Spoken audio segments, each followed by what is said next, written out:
ঈদুল আদহার দিনের করণীয়। ঈদুল আদহা যেহেতু আমাদের কাছে অত্যন্ত বড় মেহমান, ঈদুন লিল আবরার ওয়া ঈদুন লিল ফুজ্জার। ঈদ হচ্ছে নেককারদের জন্য আর বদকারদের জন্য হচ্ছে বৎসনা। তো আল্লাহ রাব্বুল আলামিন যে ঈদ আমাদেরকে দিয়ে থাকেন এর মধ্যে অত্যন্ত গুরুত্বপূর্ণ হচ্ছে ঈদুল আদহা।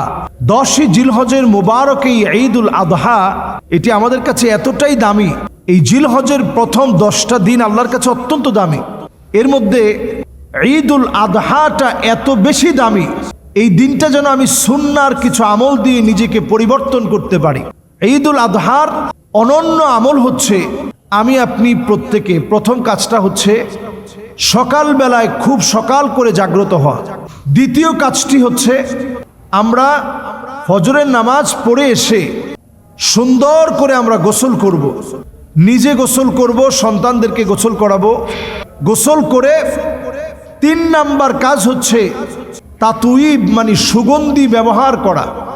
4 নাম্বার কাজ হচ্ছে আমি আপনি নতুন যে জামাটা আছে অথবা ভালো যে জামাটা আছে ওই জামাটা আমরা পরিধান করব। ভালো জামাটা পরিধান করার সময় নবী সাল্লাল্লাহু আলাইহি সাল্লাম আমাদেরকে একটা দোয়া শিখিয়েছেন। দোয়াটি হচ্ছে এই, আলহামদুলিল্লাহিল্লাযী কাসানি হাযা থাওবা ওয়া রাযাকানিহি মিন গায়রি হাওলিন মিন্নি ওয়ালা কুওয়া।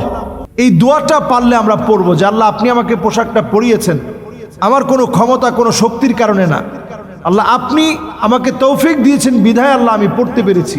এই দোয়াটা পড়ে নেয়। 5 নাম্বার কাজ হচ্ছে সন্তানদেরকে সাথে নিয়ে ঈদগাহের দিকে যাওয়া।